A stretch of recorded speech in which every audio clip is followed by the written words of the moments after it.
Okay, welcome to this edition of the Native News Update. I'm your host for today's program, Paul Demain. Many of the stories and information read here can be found at our website as well at IndianCountryNews.com, where your online membership or donation helps support the development of this television station. Here's the news from the day from the Associated Press and other Native American news sources. Colombia's main leftist rebel group said this week that it executed 8 Indians in the country's remote southwest, accusing them of acting as paid informants for Colombia's military. The communique posted on a website sympathetic to the rebels followed widespread but unconfirmed reports that as many as 27 Awa Indians had been killed, allegations that prompted denunciations by the United Nations and Human Rights Watch. Colombia's military quickly challenged the rebel justification for the killings, denying the slain Indians had been informants and alleging that the Revolutionary Armed Forces of Colombia, or FARC, was pushing the Awa off their land so it could plant drug crops. There are about 20,000 Awa, and like many indigenous groups, they have often become enmeshed in Colombia's conflict, where warring parties, including right-wing militias and drug traffickers, frequently exact violence on civilians they accuse of collaborating with their foes. The FARC said the 8 were detained on February 6 in a rural district of Barbacoas, Nariño State, and all confessed to having worked with the army for 2 years. The country's armed forces chief called the guerrilla claim false. Officials from Portsmouth, Ohio, deny any wrongdoing in a custody battle with Kentucky over an 8-ton rock. The fight is over historic Indian Head Rock, which lay for years at the bottom of the Ohio River. Once a navigation marker, the rock has carvings of initials, names, and a face. Kentucky Attorney General Jack Conway filed the lawsuit earlier this month against the city. Former Mayor Gregory Bauer, historian Steve Schaefer, and David Vetter of Portsmouth. Conway is seeking the rock's return to Kentucky and the cost of damages. Attorney Lawrence Barbier filed the response on behalf of Portsmouth and former Mayor Gregory Bauer on February 17th. The governor of Montana ordered the American flag and the Montana state flag flown at half-staff February 18th to honor the memory of the Lake Crow tribal chairman Carl Venn. The 60-year-old Venn was found February 15th in his sister's home. Bighorn County Coroner Terry Bullis said an autopsy showed that Venn died of complications of coronary artery disease.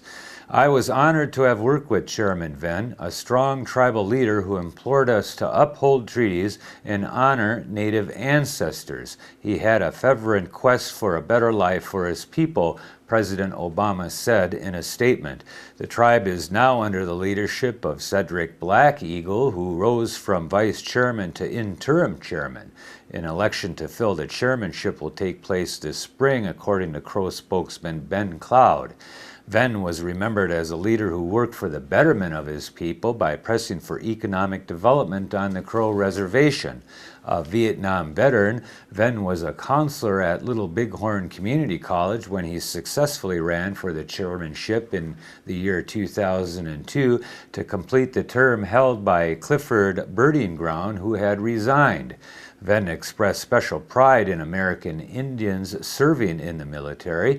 When he returned from military service in Southeast Asia, he took a taxi from Billings Logan International Airport to a highway, then hitchhiked the rest of the way home.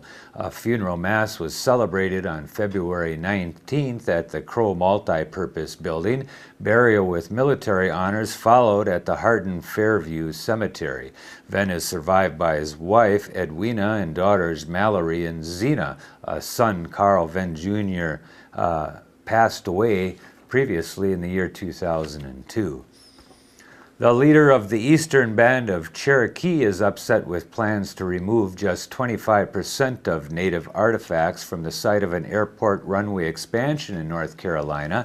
The Asheville Citizen-Times reported February 17th that the Macon County Airport Authority plans to spend $535,000 to remove 1/4 of the artifacts in the expansion area. Officials want to expand the Franklin Airport to make the runway safer and to accommodate larger jets. But Eastern Band Principal Chief Michael Hicks said the tribe is totally opposed to the plan.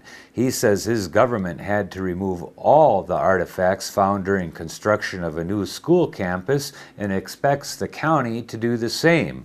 Archaeologist Michael Trinkley of the nonprofit Chicora Foundation in Columbia, South Carolina, said the collection of 25% of the artifacts is vulgar, it's obscene, and it's disrespectful. His company found 1,500 post holes of ancient structures, 200 archaeological features such as storage pits for food, and 48 possible burials during a dig in 2000 near the site of the planned runway expansion. Geronimo's descendants have sued Skull and Bones, the secret society at Yale University linked to presidents and other powerful figures, claiming that its members stole the remains of the legendary Apache leader decades ago and have kept them ever since. The federal lawsuit filed in Washington, D.C. on February 17th, the 100th anniversary of Geronimo's death, also names the university in the federal government. Geronimo's great-grandson, Harlan Geronimo, says his family believes Skull and Bones members took some of the remains in 1918 from a burial plot in Fort Sill, Oklahoma, to keep in its New Haven clubhouse, a crypt. The alleged grave robbing is a long-standing legend that gained some validity in recent years with the discovery of a letter from a club member that described the theft. According to lore, members of the Skull and Bones, including former President George W. Bush's grandfather, Prescott Bush, dug up his grave when a group of Army volunteers from Yale were stationed at the fort during World War I, taking his skull and some of the bones. Harlan Geronimo, 61, wants those remains and any others held by the federal government turned over to the family so they can be reburied near the leader's birthplace in southern New Mexico. The Union of Ontario Indians are holding the second of two Anishinaabe Nation constitutional conferences, March 2nd through the 5th at the Algoma Water Tower Inn in Sault Ste. Marie, Ontario. Sessions will include discussion on the establishment of a constitution for the Anishinaabe Nation, the future of culture, language, jurisdiction, and rights of Anishinaabe citizens, structure and coordination of elections, among many other related topics. For more information, call 705-497-9127.